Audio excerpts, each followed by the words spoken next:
Yo, what's going on, people? Welcome back to Chelsea versus Liverpool match preview. Now, as always, we always try to react to the press conference, and then obviously we talk about we have a deep look into the opposition, and then finally we can give our prediction. Now, there isn't much to talk when it comes to previews because obviously you just never know what's going to happen. So it's all a matter of just having some guesses and obviously, hoping for the best, for our team. But first, I want to say, there isn't much to worry about when it comes to the injuries because, my worry is always to, when players go for international break, you just never know, and in our squad, we have a lot of players that are injury prone. We're talking about the likes of Christopher Nkunku. He went away with France, and we're talking about the likes of Pedro Neto. Those are our prone injury players. And whenever they go away, I'm always skeptical because I would like my players to come back fit. But it seems as though everybody who went away on international break, they came back fit again alongside Reece James. Now, we don't actually know whether we're going to see him tomorrow or not, but we have the likes of Malo Gusto in his feet and he's ready to play. So when it comes to injuries, I think Chelsea, we are quite safe, or we are quite on a good run with that. I think our medical staff are really doing well in terms of managing the minutes. Our coaches in the medical staff, both working as a team, they are doing well in managing the minutes with the players as well. So in terms of injuries, we are quite all right. Now, let's move on to the opposition. Now, Liverpool, in the last 5 games, they've only lost 1 match, which is against Nottingham Forest. Again, they had their chances, but they just couldn't take it. And as for Chelsea, in our last 5 games, we've won 3 and drew 2. I think one was the Crystal Palace and then the other one was the Nottingham Forest. In both games, I think we did deserve to win. We just couldn't take our chances. The likes of Christopher Nkunku could have scored in the previous games. But then on the other hand, you have to give it to the Nottingham Forest team. I think they did what, any other team on the bottom, sort of not in the top 6 club would have done, which is to, defend more and then obviously waiting for that breakthrough, to hit us on the counter attack and play in behind. But yeah, man, I'm not really complaining when it comes to, Chelsea, our performance. I think, when you look at Liverpool and Nottingham Forest, we both haven't really had that big test. You can argue and say, when it comes to Chelsea, we've played the likes of West Ham. Those were the games that last season we didn't actually win. The likes of Wolverhampton, West Ham.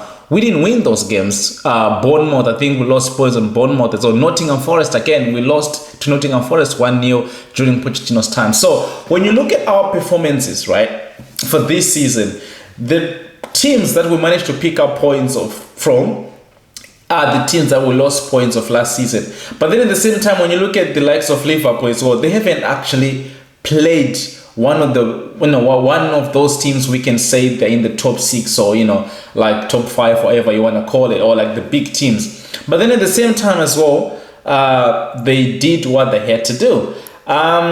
So it's a test for both teams, both Liverpool and Chelsea. One thing though that we have to be careful of is that Liverpool haven't actually conceded many goals. I think, if I'm not mistaken, they've only conceded 2 goals in their last 5 games. I think for the whole total, so far about 7 games, they've only conceded 2 goals.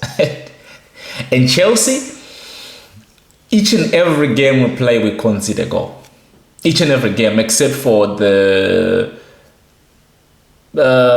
which one? I think the Bournemouth game. Yeah, the Bournemouth, and I think that's all. Because we conceded against City, Crystal Palace, Nottingham Forest, West Ham. Actually, so 2 games that we haven't conceded because the Brighton one conceded as well. So our defense is not really good as compared to the Liverpool one. But I think the game is going to be won because our attack I don't have a doubt we will score goals and we will create chances against Liverpool, and they will do the same in our box. You know, the likes of Diaz, which has been, you know, one of the best wingers in the Premier League so far. And obviously you've got Mo Salah on the right side. He's always going to cause you problems. That's all, no questions asked. In the center, I don't know that they're going to go with Nunes or they're going to go with Jota. We might have to wait and see. But again, in our attack as well, we have Madueke. I know one-on-one takes, he's all right. You know, the final touch sometimes can be a little bit frustrating, but we don't have a doubt that, you know, he can also cause a bit of problems there. And then obviously on the left side, we have Jadon Sancho. I don't have a doubt that he will probably take on his man. On the center, Jackson, you know what Jackson's going to give you, you know, in terms of him helping the team. He will be one of the, you know, he doesn't have any, or we don't have any doubts when it comes to him helping the team. It's only when it comes to finishing, you know. And I think this season he's actually been a little bit composed, you know, he's been taking his chances. Yeah, and then on Palmer, obviously on the 10, you know what you're going to get from Palmer. A lot of people have been saying that Cole Palmer doesn't show up in big games. Nah, that's a bullshit. He scored against United last season. He scored against City. So, you know, what do you want from him? So, I don't have a doubt that he will come on tomorrow. But I think the game where it's going to be won or lost, it's not going to be the defense. Of course, Van Dijk and Konate are going to be, you know, as strong as ever.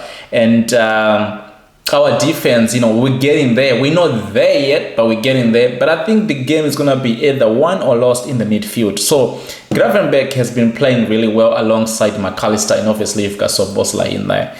Our midfield, if it's up to me, yeah, I'll play Caicedo alongside Lavia, because them two, defensive wise, playing in short spaces and playing in behind as well, and they're good on the ball as well. I would actually use those ones, because with Enzo Fernandez, it's hard because you just never know exactly what you're gonna get from him. But yeah, man, either way, I think the game is gonna either be won in the midfield or it's gonna be lost in the midfield. But yeah, man, we just have to wait and see. But our history with Liverpool has always been so close. The games, obviously, they've won more than us every time we play together. But you know, the games are always close. You know, there's always drama, yellow cards, you know, in there as well. You know, the frustration, you know, emotions are always high. And they always manage to nick, you know, whether it's in penalties or in extra time, you know, they always find a way to get something out of, you know, they always try to find, you know, a way to pick up points. And hopefully tomorrow it'll be a different story, because as I remember, these games always is as close as you can think. So yeah, man, there's nothing much really to say. And my prediction for tomorrow, I think there's gonna be goals. Yeah, there's gonna be goals in there.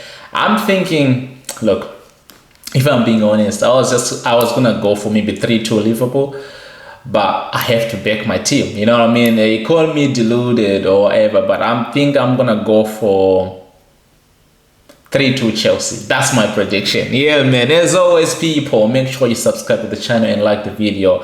And I will see you on the next one, man, which is gonna be the review. And hopefully by then we would have been, you know, able to pick up 3 points. But yeah, man, I'll see you on the next video. Peace out. Up the Chelsea, as always.